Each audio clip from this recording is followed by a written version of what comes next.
Okay, beginning a short reading here, the behavioral biases of individuals. I think it's under 30 pages. LOSA, really short, half a page. The categorization of behavioral biases, keywords compare and contrast. LOSB is the bulk of the reading, about 22 pages, looking at cognitive errors and emotional biases. And you just have to discuss each one. There are 15 of them. There are 9 under cognitive, there are 6 under emotional, and cognitive is broken down into 2 categories: belief perseverance, which is the first category, and information processing, which is the second category. And LOSC, very quick end to the reading, 4 pages here, how behavioral finance influences market behavior, and we're going to describe 3 market anomalies and how behavioral finance can explain these market anomalies. Well, that's it. We're beginning the reading, the behavioral biases of individuals. And the bulk of this reading goes through 15 different biases that individuals in financial markets may be susceptible to, and the consequences of those. LOSA, compare and contrast cognitive errors and emotional biases. And this is really quick. The section, I think, is half a page. A cognitive error is biases based on faulty cognitive reasoning. Cognitive is what we do with our brain, how we reason things through, how we process information. These are easily corrected. Once we are shown a better way to think about a problem or a more structured way to think through a problem, we can usually fix cognitive biases. So they're more easily corrected than emotional biases through either better information, education, about how to better process information, or just external advice. Emotional biases, not so easy to correct for. Even very intelligent people fall victim to their emotions, where they make silly decisions based on fear, based on greed, based on love, hate, etc. Our reasoning is influenced by feelings or emotions, which stem from impulse or intuition. Rather than correcting for them, they are best adapted to. If we know that somebody is very emotional when it comes to losses, as a financial advisor, we will adapt to that thing rather than sit them down and correct them and say, hey, listen, losses are a normal part of the process. They're not going to listen or reason. Decisions are made that recognize and adjust for emotional biases. All right, into the heart of the chapter here. LOSB, discuss commonly recognized behavioral biases and their implications for financial decision making. The first ones we'll look at are cognitive, then we'll look at emotional biases. So we have 9 cognitive biases that are broken down into 2 categories. The first is belief perseverance bias, and the second is information processing. With belief perseverance, what is going on here is that we have a certain belief about something that we tend to hold on to even when confronted with new information that suggests that we should change our beliefs. We do one of 2 things. We either modify the information coming in so that it aligns closer with our beliefs, or we consider only the information that confirms our beliefs, but our beliefs are very difficult to change. They persevere, which is why they're called belief perseverance biases. The tendency to cling to prior beliefs by committing statistical, information processing, or memory errors. And this is related to cognitive dissonance. Cognitive dissonance is that uneasy feeling we get where I believe A, but all the information I'm saying is A is not true. This doesn't make a lot of sense to me because I firmly believe A. So new information conflicts with previous held beliefs. People may modify the conflicting information to align with their beliefs rather than change their beliefs, right? Or consider only confirming information. So let's look at the type of belief perseverance biases that we encounter. All right, so the layout of all of the biases will be as follows. There'll be a definition of the bias. There'll be a list of consequences of that bias, and some detection, how we detect the bias, and guidance for how we can mitigate its effects. The first one, conservatism bias. Maintain prior views or forecasts by inadequately incorporating new, conflicting information. So we're very conservative in our beliefs. We're very slow to update them. We overweight the prior probability of an event and will underweight new information. And this new information may change the probability, the subjective probability we have of something occurring. So we underreact to new information. Consequences here: maintain or be slow to update a view. So maintain a view or be slow to update a view or forecast even when presented with new information. Maintain a prior belief rather than dealing with the mental stress of updating our beliefs.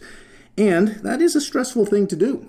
That we believe something to be true, we have information, it's so easy to look at the information and say, well, I don't believe the information. It's much harder to say, I don't believe me anymore. I must change. My views must change. Well, that does put some stress on us. Detection and guidance, properly analyzing and weighting new information. And if information is cognitively costly, in other words, we have to do some deep dives and it's a lot of frustrating work for us to do. So, in other words, difficult to understand, seek advice from experts. Next one is the confirmation bias. People tend to look for and notice what confirms their beliefs and ignore or undervalue what contradicts their beliefs. Social media plays up on people's confirmation bias by feeding them news stories and videos and topics that they know are of interest to them. So if you lean one way politically, you will find that your feed on social media tends to always have stories that confirms what you believe.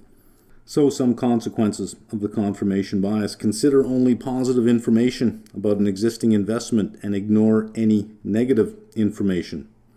The next one's a little bit difficult to get your head around, so I'll give you an example. Develop a screening criteria and ignore information that refutes the validity of that criteria. So let's take ESG. Everyone's talking about ESG these days.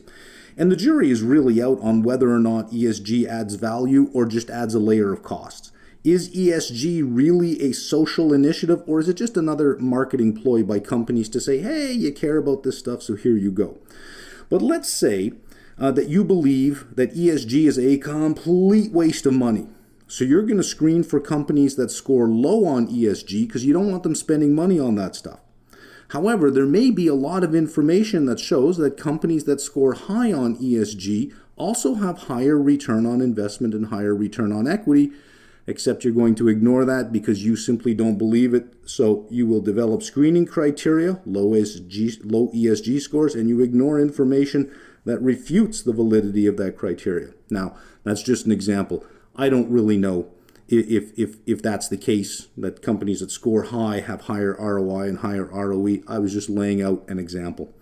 Under diversify portfolios, and because you will hold on to stocks too long waiting for them to recover or add to losing positions. Because when you buy a stock and it starts losing, you start looking for information about it and you start paying attention to all the good stuff to make you feel better about holding on. And you might think, well, I'm going to add more so it doesn't have to go up as much for me to recover. Hold a disproportionate share of assets in their company stock.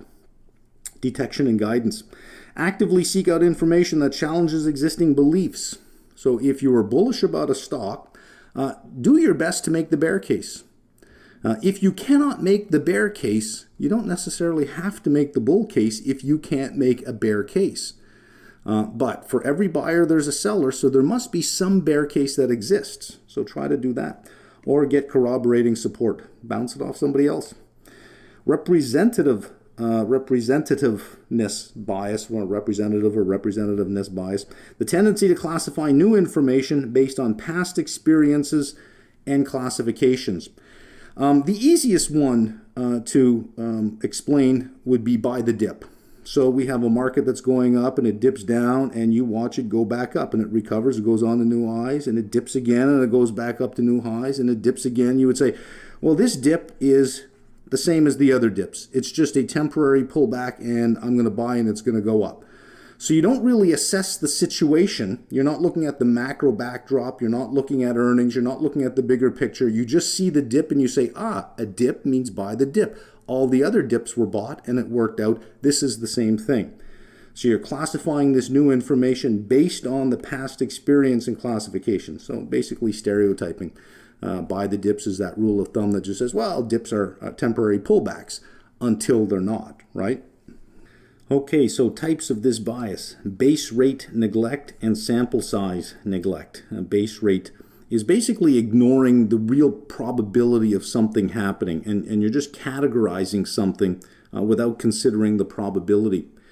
So a contrarian play is to short stocks hitting 52-week highs. Well, in a bull market, stocks that are hitting 52-week highs, 95% of them continue to go up.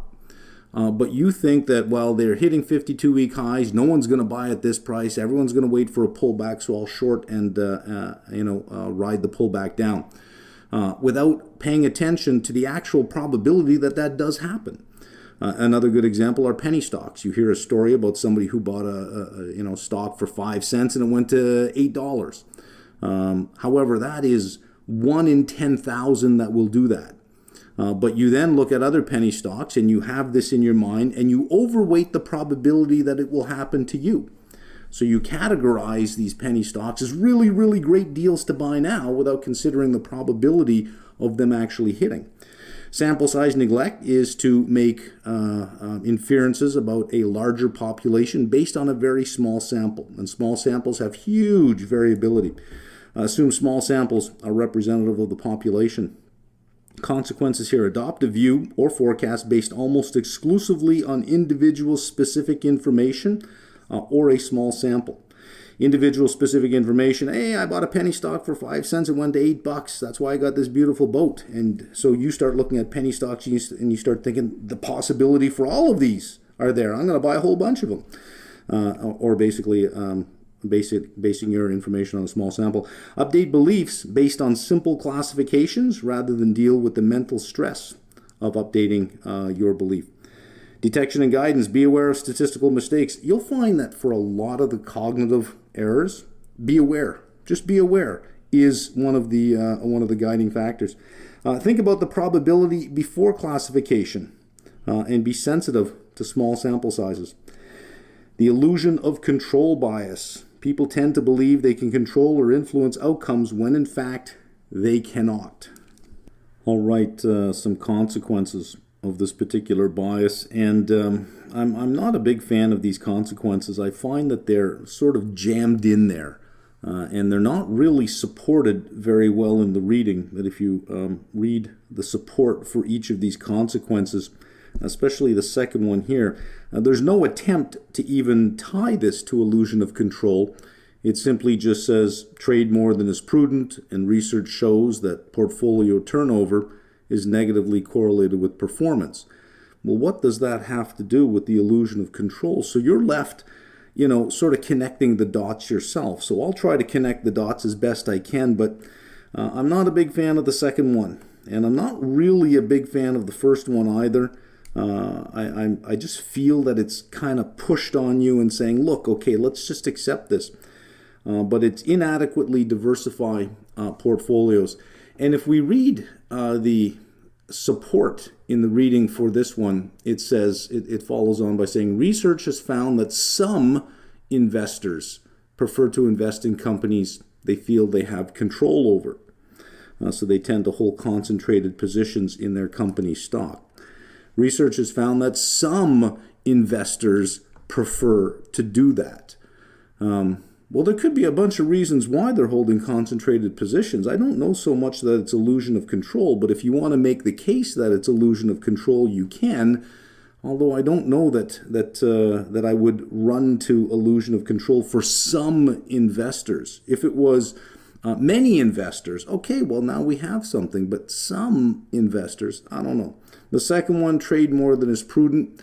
And no support is given to tie it back to illusion of control, which is, when I read this one, it took me a long time to think about, well, how can I tie it back? And the best way to do it is in terms of a return series. If you are in a bull market, 80 to 90% of stocks you pick will go up. So you may have this illusion that you're a very good stock picker. And that as you're achieving gains, you're selling and you're buying other things that, well, lo and behold, go up, right? Well, there's an 80-90% probability that it will. So you may begin to think that you have the ability to control the return in your portfolio, when in fact the only thing you're controlling are the securities that you hold in your portfolio, And the return will be whatever the market says the return will be. You can't control the return that that stock gives you. You can just control whether you own it or not. That's about as close as I can get. I hope that helps. And construct financial models and forecasts that are overly detailed. And, you know, the more, when we're building a forecast, the more detail that we can bring in, the more we feel that we can tame the uncertainty, that we can really get a good understanding of the risks that are involved. And there's a belief that, well, that gets transferred into the control of uncertainty, not just the understanding of what you're uncertain about, but that that your forecasts are actually controlling the level of uncertainty. A very detailed forecast that says buy, and somebody, just hearing somebody say buy, would experience the same return. So it's not as if the forecast helped to control anything in that respect. It just provided a more educated and insightful basis upon which to invest. Detection and guidance. Understand that investment is probabilistic.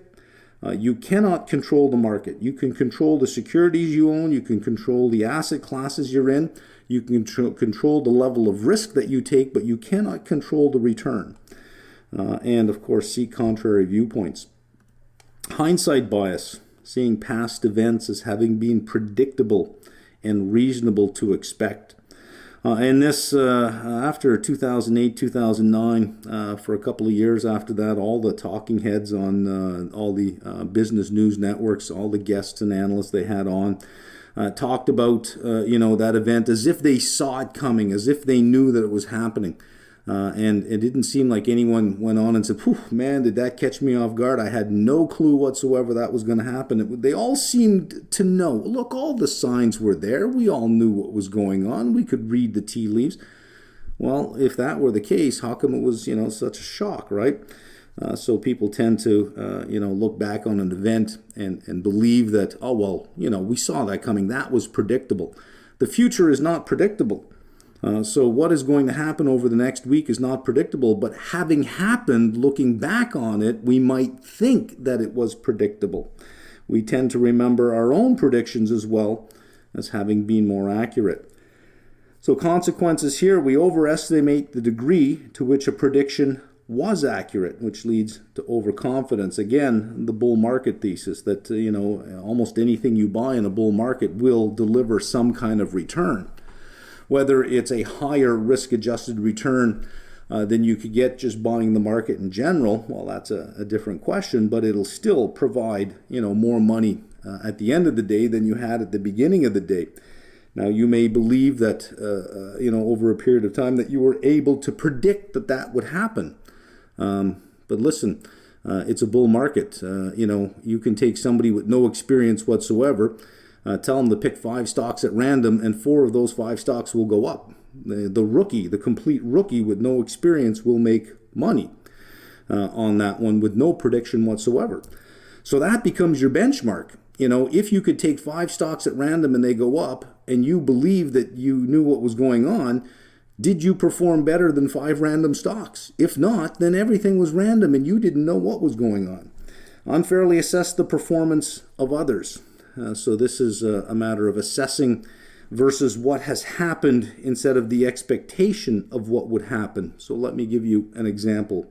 I'm going to buy a stock. Here's a timeline. I'm going to buy a stock at this point in time. And I think in 1 year, it'll be up 10%. And it pays a 6% dividend. I think I'll get 16%. 3 months later, it's up 30%. And I think, well, that was a good run. And I take my profits and I walk away. And I look back on that and I think, well, I bought that, I got that return. If I was explaining it to somebody else, well, it had this characteristic and that, and it really performed well. I may think that I predicted that 30%. So I may assess my performance against that, saying I did really well. No. I did not really do well on my prediction. I predicted 10% over 1 year. It did 30% in 3 months. This is luck. It's not my prediction. That was luck. So that looking back on it, I think it was me when it was really just a lot of luck. So I'm assessing my performance against what actually happened instead of assessing my performance against what I expected to happen. Detection and guidance. Understand why investments did or did not work versus what was originally thought. And the best way to do that is keep a log.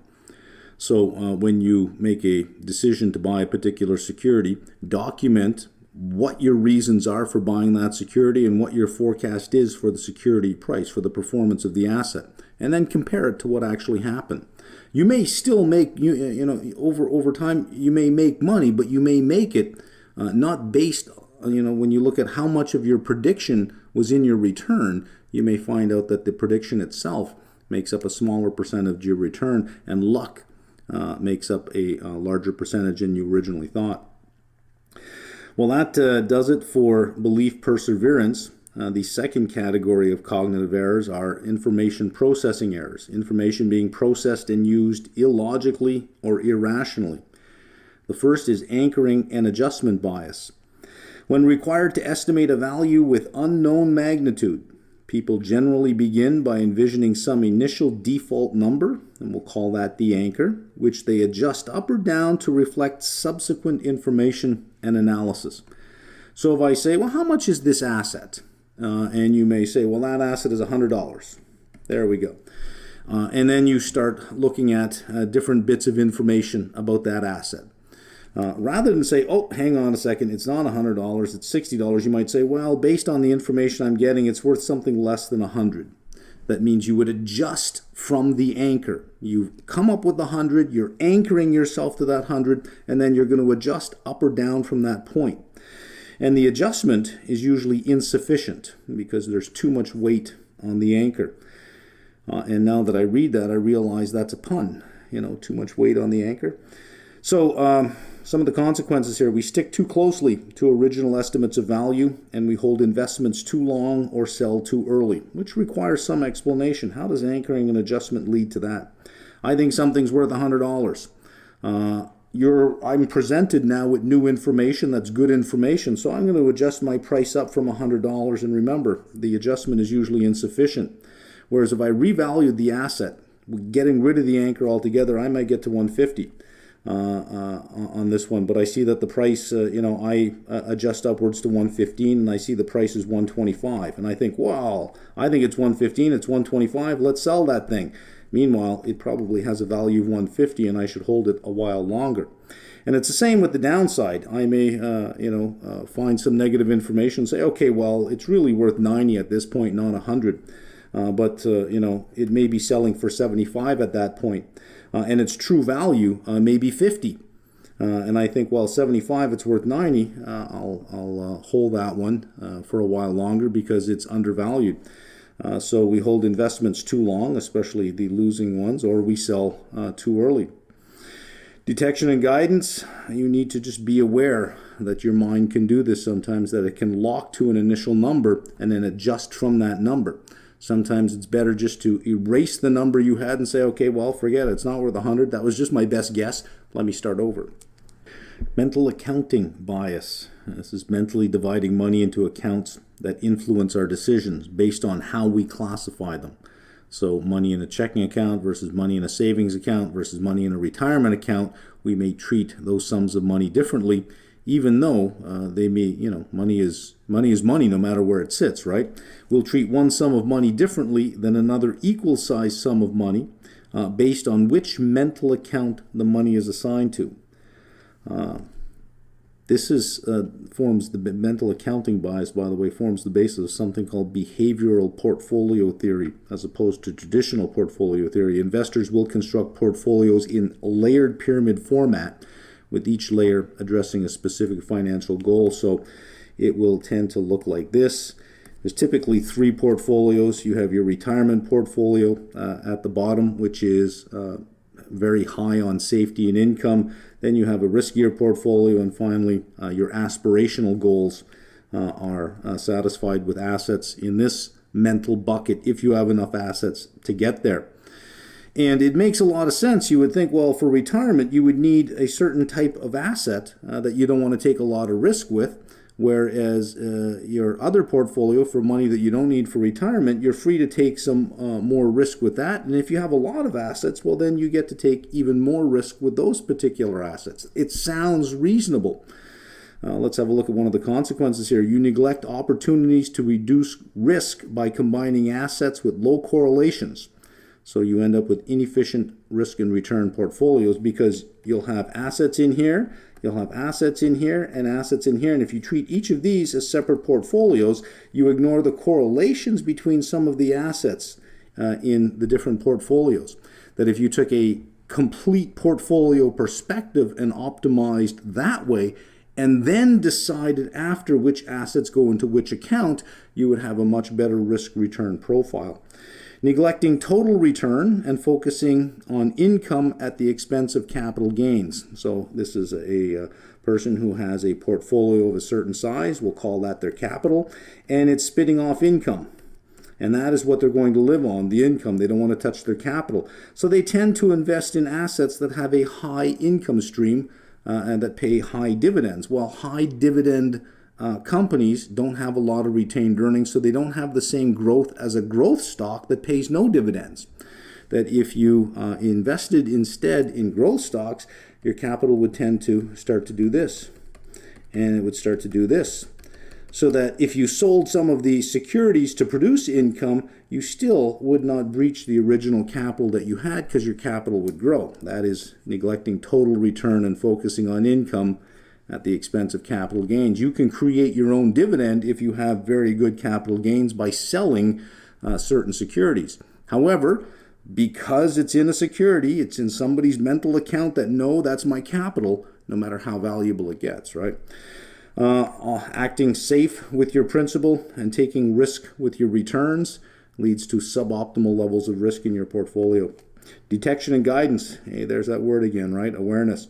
Take a traditional portfolio approach. Asset allocation across all your assets and then asset location decisions after. So if you have multiple goals and you want assets to meet each of those goals, take all of your money, put it all in one account in an optimizer, optimize across your assets, and then determine after you have an optimal asset allocation, you can then determine the location, which accounts the assets will go into after.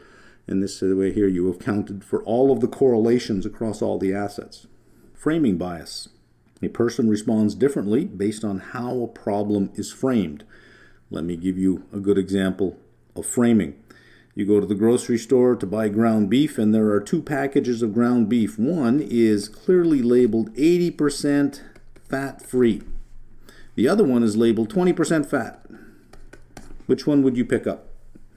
80% fat-free or 20% fat? 80% fat-free sounds so much better. Meanwhile, if it's 80% fat-free, it must be 20% fat, right? So it's the same thing, it's just framed differently. Narrow framing means focusing on one or two specific points at the expense of the whole. So sometimes, a good example is younger people's, I think, fascination with socialism. The idea of, the theory behind socialism is equity and equality. Well, those are one or two specific points. But if you look at the history of socialism, it's quite draconian. I don't know that anybody really, if you think of all the socialist economies that have existed since the dawn of time, pick one you want to live in. I don't think anybody wants to live in one, so you're focusing on one or two specific points at the expense of the whole. That is narrow framing. Consequences: misidentify risk tolerances. People tend to become more risk averse when presented with a gain frame and more risk-seeking when presented with a loss frame. So if you are interviewing a client who is coming off, several years of gains, they may appear to be more risk-averse than they really are.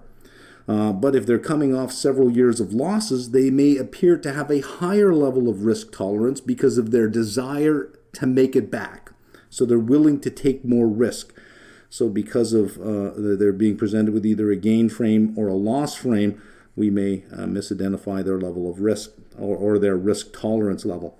Focus on short-term price fluctuations. Overweight volatility as a measure of risk. This is very common with retail traders, especially retail traders that like to watch the screen all day long and see how their portfolio and their stocks are doing all day long. well, prices go up and they come down and they go up and they come down. They don't just do this, but they'll do this all day. And they'll go up and you'll start feeling good, and down they come. Oh no, and then up they go. Oh, I feel great. And then down they come. And then you start thinking, my God, this is really risky. Look at all the volatility. So you end up overweighting the level of volatility as a measure of risk because you're focused on the short-term frame as opposed to a longer-term view. Detection and guidance, well, reframe the problem, right? Don't sell your meat at 20% fat, sell it at 80% fat-free. Focus on future expectations, not current gains and losses. So a good example of reframing the problem to focus on future expectations. Somebody that watches short-term price fluctuations may say, no way, that's way too risky for me. For my retirement, I want nothing but government bonds. Well, then what you have to do is explain risk in a different way. Instead of saying, look, we can't look at the day-to-day price fluctuations of equities.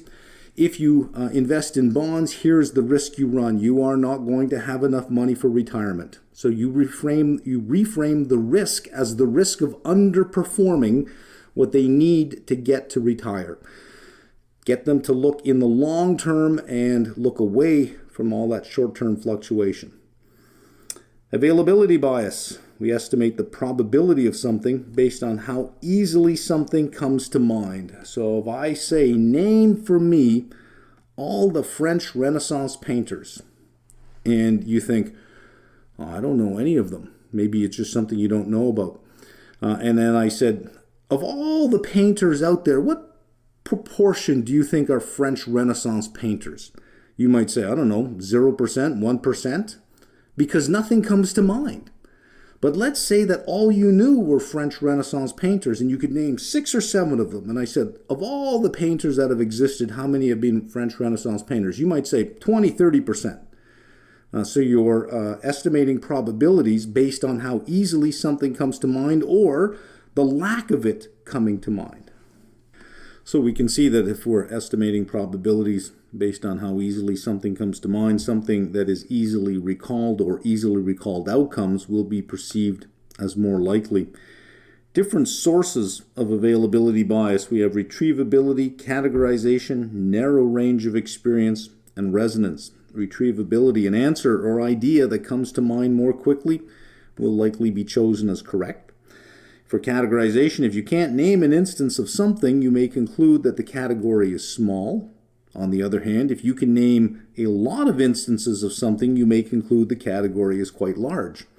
Narrow range of experience, generalizing based on your experience or your lack of experience. So let's say that you had a negative experience investing in a particular sector and you lost money twice in the past. You may conclude that the sector lacks any opportunity for profitability or growth based on your experience. Meanwhile, it might have just been the 2 that you picked, or you just picked at a bad time. Resonance, biased by how closely a situation parallels their own personal experience. So you may be dealing with a very, very successful product, but all successful products have 1 or 2 every now and then that don't work very well. And you may be speaking to somebody that has the same experience as you, and you may say, same thing happened to me. And you may conclude from that, you know what, the company is not doing very well. The company is going to have poor performance going forward. I'm going to sell the company or short the company. Consequences, limits the investment opportunity set, typically to traditional investments in the domestic market. So, alternative investments, well, if that doesn't fall in your range of experience for categorization, you can't name an instance of an alternative investment, you may decide, no, it doesn't make a lot of sense. I'm familiar with stocks and bonds, but this other stuff you're talking about, I don't know anything about. Well, what about using options? What about short volatility strategies? What about selling calls and selling puts? I don't know what that means. I don't know what that is. Again, narrow range of experience. It doesn't resonate with you very well. You can't, you've never used an option strategy before. So you tend not to go outside of traditional investments. And same with international stocks. Well, I don't know anything about any other countries. So as far as I'm concerned, they don't exist. Only my domestic market does. Select investments or advisors based on your current awareness only, and this has to do with advertising, top of mind awareness. So a lot of companies advertise not because they're trying to get you to buy their product, but because they want to stay at the top of your mind so that when you do decide you want a particular service, I remember this name, right? It's available to you. And of course, if you're limiting the investment opportunity set, you are failing to diversify. Detection and guidance here: develop an appropriate investment policy strategy. Notice it's not an IPS, it doesn't say investment policy statement. What is your investment strategy? And research your investment options. Okay, let's move on to emotional biases. And you'll recall at the opening of this reading, I said it may only be possible to recognize and adapt to emotional biases rather than correct for them. Cognitive biases we can correct for by correcting the way we think. But emotional biases, emotion comes into play. You really can't control emotion when it shows up. And money is very emotional for a lot of people. Loss aversion bias. People tend to strongly prefer avoiding losses as opposed to achieving gains. And what this is saying is that losses are significantly more powerful emotionally than gains are. So if we think about utility functions, here's utility on the vertical, and across the horizontal we have losses and gains. So let's take an equal size gain and an equal size loss. The utility function is convex in gains. So we go up to here, we see that we can add a certain amount of utility. However, for the equal size loss, notice how much utility we lose. We feel a loss of $10 far more powerfully than we feel happy about a gain of $10. So we end up being risk averse in gains and risk seeking in losses. Because we've lost so much utility from the loss, we want to get it back. We're willing to take risk because any return is a big jump in utility from a lost position. But here, any further return that we get is a smaller and smaller increment in utility. Well, I don't feel like taking a lot of risk because the gain that I get, the good feeling I get, isn't really that great. So this leads to the disposition effect. We end up selling our winners too soon and holding our losers too long. So some consequences here, which we touched on the last screen. Hold investments in a loss position longer than justified by the fundamentals in hopes that they break even. And if you do that, if you keep holding on to your losers and selling your winners, eventually you'll have a portfolio of losers. You will have a very risky portfolio. Sell investments in gain positions out of fear that they will give back. And when you do that, you end up trading excessively. Detection and guidance, discipline, there's the big one. Have rules. Write up an investment policy statement. Next, we have overconfidence bias. People demonstrate unwarranted faith in their own abilities, reasoning, and judgment. And this is intensified by something called self-attribution bias. For psychology majors out there, you may have seen it as the fundamental attribution error. Take credit for successes and assign responsibility for failures, so that if something works out, well, that's because I'm good. And if something doesn't work out, well, it was some external event that caused me to fail, or somebody else messed me up. The interesting thing about the fundamental attribution error is that we reverse it when we observe somebody else. So when we observe somebody else that's successful, we tend to say, well, it's external events that made you successful. And when we see somebody that isn't successful, we say, well, it's because you're a stupid idiot. That's why this attribution will lead to overconfidence in us. If I failed, it wasn't my fault. It's the system's fault. It's not me. I don't have to change because I'm good. What do we have? A different form of overconfidence, or a type of overconfidence, prediction overconfidence, incorporating too little variation in predictions. So we end up with narrow confidence intervals. I think this stock is $100, and I think it's anywhere between 110 and 90. Meanwhile, it should be, to incorporate risk, it might be 130 to 70. You might be 95% confident that the price is $100, being the center of the distribution once you incorporate risk. So because you have narrow confidence intervals, you tend to underestimate the level of downside risk. Another form of overconfidence is certainty overconfidence, where basically you're pretty certain about an outcome. The probabilities assigned to outcomes tend to be too high. And this can affect individuals depending on the type of portfolios that they hold. Now, most people tend to hold long-only portfolios, and they tend to underestimate the probability of corrections and the probability of contractions, meaning that they overestimate the probability of continued price appreciation. Consequences: underestimate risk, overestimate expected returns, and as a result will hold poorly diversified portfolios, especially if you're underestimating risk, portfolios with significant downside risk. Detection and guidance, and this is to avoid overconfidence. Keep a record of all trades and outcomes, review past performance, and calculate your portfolio return. For many people, they never do this, especially retail traders. They never calculate what their portfolio return is over a period of time. Nor do they consider what amount of risk they took on to achieve that return. That if they calculated the return and then they looked at how the broad equity market index did over that same period, they wouldn't be so confident. And they'd say, look, I would have done a lot better just buying the index and walking away. And of course, calculate a Sharpe ratio as well. That is your return above a risk-free rate divided by the volatility of your returns. Most retail traders would find that their Sharpe ratio, well, for many it's negative because their numerator will be negative, but is extremely, extremely low based on the Sharpe ratio that the major equity index would provide. Conduct post-investment analysis on both winners and losers. Well, when you lost, did you lose because it was something external, or was it really you? That will control your confidence. And when you did you win because of what you thought would happen, or did you get lucky? Self-control bias. People fail to act in pursuit of their long-term goals in favor of short-term satisfaction. Isn't that a common thing? I'm sure we all know people that tend to ignore their long-term goals in favor of short-term fun or short-term satisfaction. It may result from a lack of self-control, the issue of saving for the future versus spending today and enjoying that money today, or maybe a function of hyperbolic discounting, and that is taking some future sum of money that would be larger and discounting it at such a large rate that you get to a small amount today, because it's preferring a small payoff now compared with larger payoffs in the future.